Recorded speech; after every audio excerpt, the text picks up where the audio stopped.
In this lesson, we're going to talk about how to simplify and evaluate expressions with integers. So one thing that hasn't been mentioned yet is what happens when we have a negative number raised to an exponent. So say, for example, we have negative 2 raised to 4. Well, again, we know that it's just multiplying by itself 4 times, so negative 2 times a negative 2 times a negative 2 times a negative 2. Well, okay, because of order operations, we know to just go side by side, or we go right to left. So negative 2 times negative 2, same sign. That means it's going to be a positive. 2 times 2 is 4.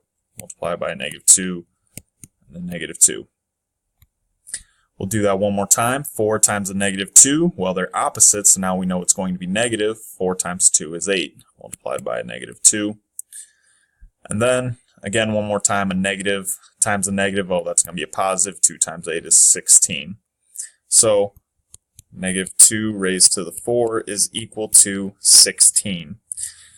So, that's what happens when you break it down that way. But what happens if we have a negative 2 raised to the 4, but it's written out this way? Negative 2 raised to the 4.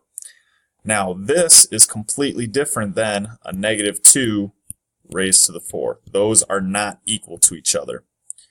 Because, picture it like this. It's a negative 2 to the 4 is equal to negative 2 to the 4. Do we see that subtle difference?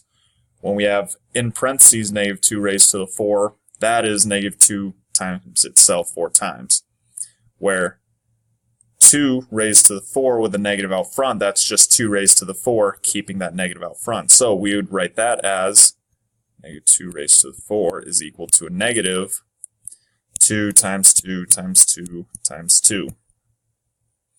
Which, again, we would know that is negative 16. And we see that negative 16 is obviously different than positive 16. So for that reason, a negative is negative 2 raised to the 4 is different than negative 2 raised to the 4, as we noted up here. So that might be slightly confusing, but that's just one thing you got to think to yourself when you are applying negatives in exponents. And another way of thinking about it is if the exponent is odd, so you have a negative number raised to an odd exponent, then the sign will stay the same. So then it would be, negative x raised to whatever number's up here. So say we had negative 2 raised to the 3, that is equal to negative 2 times negative 2 times negative 2. Well, that is 4 times a negative 2, which that is equal to negative 8. So it's 2 raised to the 3, but because it's odd, the sign will stay the exact same. Where if we had negative 2 raised to the 4, we know that is equal to 16. If the number is even, then the sign will go opposite of what it originally was. So we have a negative 2. Because it's raised to an even exponent, our answer will be positive. And then, like I said, we have a negative 2 because the exponent is odd, the sign will stay the same. So again, even exponent, you flip the sign. Odd exponent, leave the sign the same. That's just one quick note that we got to talk about when it comes to negative numbers being raised to exponents. Okay? So let's go through an example of that. So say we have 8 multiplied by negative 9 divided by negative 2 raised to the 3. Okay, so we have this. We're going to use our order of operations, which we have parentheses. Okay, they're already set the way they are. Then we're going to go to exponents. So that is 8 multiplied by negative 9 divided by negative 2 raised to the 3. Okay, so it's an odd exponent, so we know that our sign is going to stay the same. So it's going to be negative, and then 2 raised to 3 is 8. So then now it's just continue with our order of operations. We have a multiplication and division, so we're just going to go right to left. 8 multiplied by negative 9. Okay, so they have opposite signs, so our answer is going to be negative. 8 times 9 is 72. Divided by negative 8. Again, order of operations, knowing our signs, okay, they are the same sign, so our answer is going to be positive. 72 divided by 8, that is 9. So if we simplify this expression, we will get positive 9.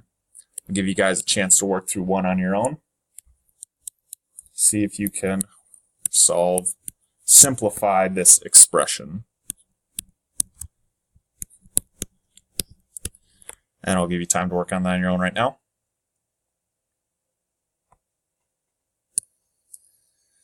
Okay, so again, order of operations, we'll do parentheses, those are already solved. Now we'll go to exponents. So 12 multiplied by negative 9 divided by negative 3 raised to 3. Okay, so it's an odd exponent, so our sign is going to stay the same. 3 raised to 3 is 27. Now it's just simple order of operations. So we have a multiplication and a division. So opposite signs. So it will be a negative. Negative 12 times 9. That is equal to 108 divided by a negative 27. Okay, and because we have a negative divided by a negative, our answer is going to be positive. Then we have 108 divided by 27, and that is equal to 4. So again, the answer to this expression, hopefully you were able to get the number 4.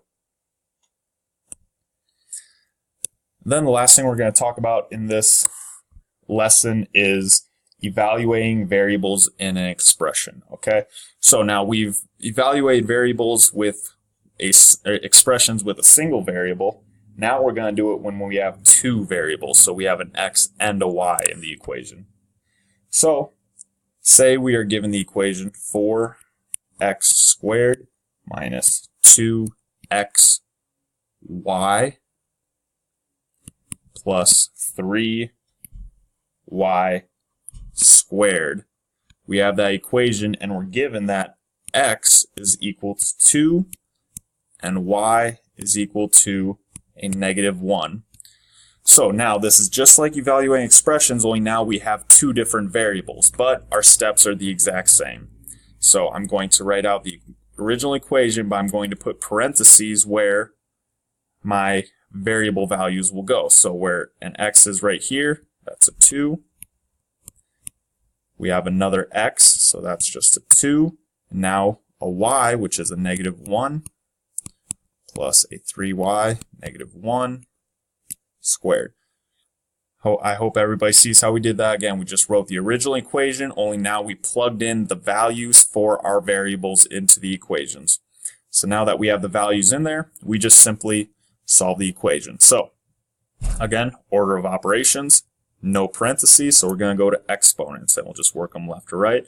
So 2, positive 2 squared, that's 4, minus 2, negative 1, plus 3. We have another exponent right here. So the exponent is even, and we're working with a negative, so that means it's going to be the opposite sign. So the opposite of negative is a positive, so it's going to be a positive. 1 times 1 is 1. So now we're just left with this long strain of multiplication and addition subtraction. So because multiplication division comes first, we'll do that left to right. 4 times 4 is 16, minus 2 times 2 is 4, multiplied by negative 1, plus 3.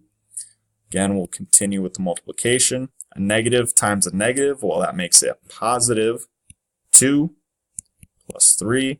And now we just add them up to get 21.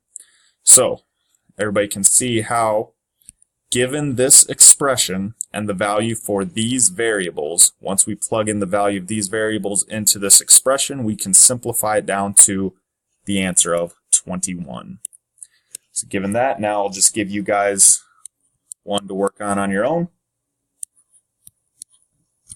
3x squared minus 2x multiplied by y plus 6y squared.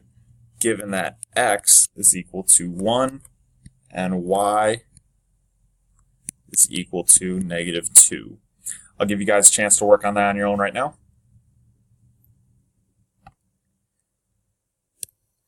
Okay, we'll go through this. So again, we're just going to plug in our variable values. So x is equal to 1 squared minus 2, x is equal to 1, y is equal to -2, 6y again is equal to -2 squared.